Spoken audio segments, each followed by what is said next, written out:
Hi, I am Rebecca from ChemKnits, and as you can see, it is really snowy outside.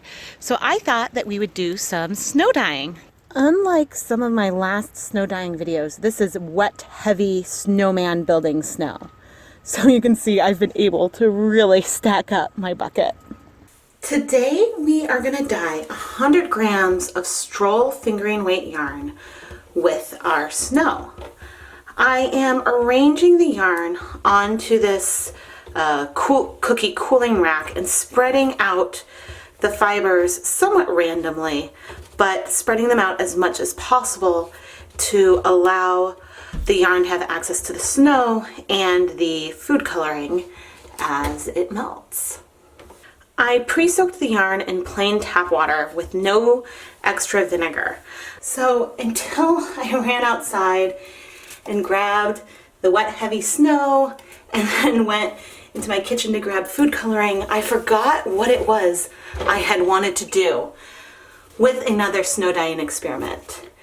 And I remembered when I realized now that it might have been a mistake for me to not have added vinegar to my pre-soak, but we are just going to go with it as I pile the snow onto our yarn.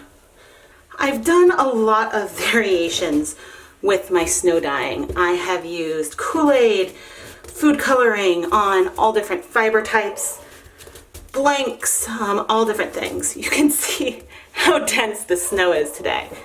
The twist today is that I want to dye this yarn using some Wilton Nonpareil sprinkles that I have in a variety of different colors.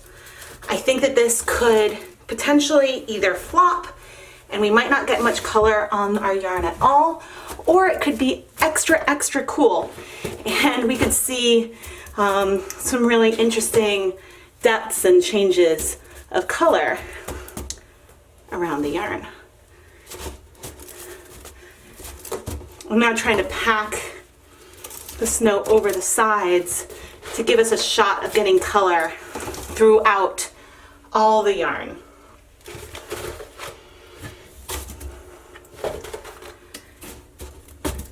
This will take a really long time to melt because this is so much denser than the snow that we used in our last dyeing experiments. But I think we're pretty good. I have these sprinkles in 3 colors: blue, violet, and then also black. And so I'm curious how the colors will change and spread out when we add these to the yarn. The black almost looks a little bit like gunmetal metallic. But, oh man, my shower is going to be a bit of a mess. Because some of this is just rolling straight off the snow. So immediately you can see this sort of brown halo start to happen. So I'm curious, maybe I can be a little more careful with the blue. As things melt, if it seems like I'm not going to get a lot of color out of this, then maybe we can sort of spike this with some liquid food coloring. I probably should have added vinegar to the yarn, but I'm sort of combining 2 different experiments in one now, where I want to look both at the way that sprinkles could be used and what happens if you start off with no vinegar and then you dip the skein of yarn into some water with vinegar later. So we will just have to wait and see. And a couple purples over there. But if this works, then it could be fun to try with the rainbow sprinkles. I guess I'm just not entirely sure how intense the overall color is from the sprinkles. And so that's part of what we are exploring here today. But, yeah, so the blacks, even the blues and purples are starting to spread out slowly. But it'll take some time before this melts enough for the colors to go onto the yarn. So, all right, I'm going to do my best to just hold back and wait rather than adding some food coloring onto here right now. But, you know, in 5 or 6 hours, we should know a bit more. I am not expecting to get speckles from these sprinkles, but I'm curious about how the colors will mix with one another as they spread out, and if we'll see multiple hues in the final yarn, or if we'll really just see like a purple, blue, and sort of brown from the black sprinkles. All of you are so much inspiration. I was just in the process of lamenting my error of not pre-soaking the yarn with vinegar in the ChemKnits Lab Facebook group, which is a group for ChemKnits fans, when I realized I can remedy this. I can sprinkle some citric acid on top of this, so that way the colors will all bind. I'm not measuring the citric acid, I'm really just gonna sort of sprinkle some on top of the sprinkles. This could be a bit too much, but I don't care. This way the colors will bind to the yarn because now it is acidic. Phew. Because otherwise what would probably happen is some of the reds would stick to the yarn, but the blues might all flow through, which would be cool, but it wouldn't really tell me much about sort of the way that these patterns are melting, and it would give us something, a completely different result. So I have sort of remedied my situation a bit because I know that there's acid, so that as the colors melt onto the yarn, they should stick. It has been 30 minutes since I set this up, and whoa! The brown areas around the black sprinkles look almost green and yellow. It's pretty cool.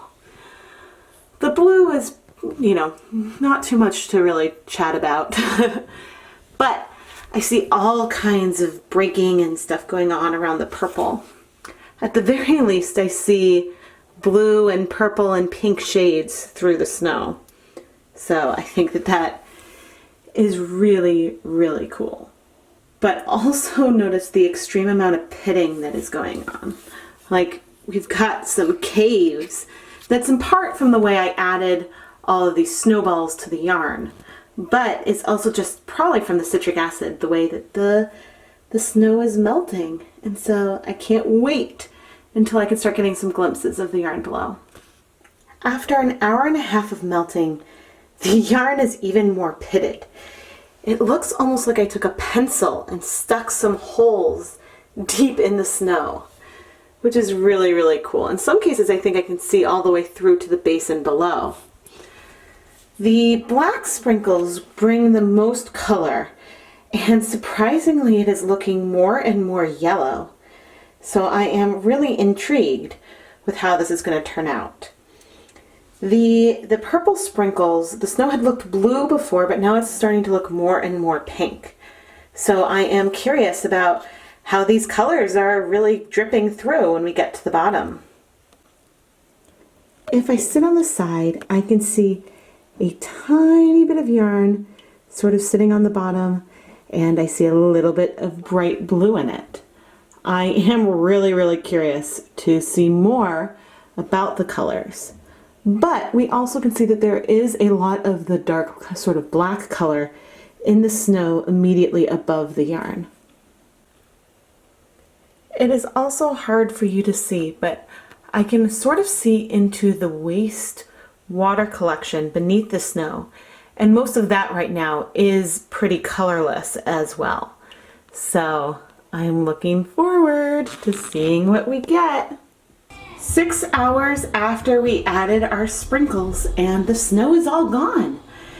We still have a lot of sprinkles on this yarn, but let's take a peek. All right, like before, we have fairly shallow color penetration, so there's a lot of white on the wrong side. But I think that we have some pink and blues in the yarn over there, and it almost looks like more greens sort of in the middle, and then some of these purples from the black. So I'm going to take this downstairs so we can examine it further. I've got some slightly better light now. We still have some pink in some of the sprinkles, but the purple nonpareils gave us sort of this bright blue with hints of pink. The blue gave us much more of a teal, and then we transitioned into this broken sort of brownish yellow with blue coming out the outside from our black, which is looking very, very mustard yellow at this point. The color penetration is really shallow. I see almost no food coloring on the wrong side of the yarn. So right now I'm going to carefully pick this up and place it in a microwave safe bowl. Okay, I have just placed the yarn in a bowl, and now I am going to microwave it on high in 2-minute increments for a total of 4 minutes. A fair amount of blue came through. It's not a ton, but it is something. I only microwaved the yarn a total of 3 minutes because it was nice and hot, and I believe that these really cool colors have set. I'm going to do something a little different and actually transfer this warm yarn into this teal rinse bath. Ooh, that's warm. I'm curious if, even though the yarn is warm and the water is cool, if we will absorb any of that color into our yarn. So I'm going to just let this sit for about 5 minutes and we'll come back and check. After a minute or so, the water started turning pretty yellow and cloudy, probably because of all of those black sprinkles. So I'm going to transfer the yarn back into the bowl and microwave it on high for another 3 minutes. So I thought I was filming, but apparently I wasn't. After microwaving for that period of time, I took the yarn in the microwave safe bowl and sort of dumped it directly into a basin of hot water. This way it could allow the yarn and all the sprinkles that are in it to sort of dissolve as sort of a first step for a lot of washing. So I'm going to let this cool down until it's not quite cool, but more room temperature, and then I'll start all the rinses to try to remove these sprinkles. I've rinsed the yarn with warm water a few times now, and even though the water is clear, I still, and I haven't found any sprinkles for a while, I still just sort of letting the yarn sort of sit. Oh, there's a couple sprinkles sit, and occasionally agitate it a bit in the water. I think I'm going to even let it soak overnight in some fresh water, and then in the morning I will resume the washing of our gorgeous yarn. So I let the yarn sit in the soapy water overnight. And there's a little bit of bleeding in there, but I've also rinsed it a number of times, so I'm going to rinse out the remaining soap and then hang it up to dry. Here is the finished yarn that we snow dyed using powdered citric acid and some nonpareil sprinkles. The black sprinkles split into this sort of burnt brown, this orangish brown, some more of a turquoise blue, and then in some places we get a lot more of a yellow hue. The blue and purples sort of don't show up quite as much, but I think that because I think some of that color may have washed out, or they're just not as intense in general. But we do see some nice deep blues and some breaking of blues with pinks around it, which is honestly a bit different from what we normally see with breaking violet. When we were watching the snow melt, it looked like, and we've seen this before, that the blue was sort of going through the snow faster, and that the reds were almost sticking to the ice crystals. So the breaking that we see is the reverse of what we might see if we put the sprinkles directly on the yarn. We would see a blue halo around some pink and not the reverse. Overall, I think that all of these colors are a lot of fun. Would I necessarily choose sprinkles to use for snow dyeing?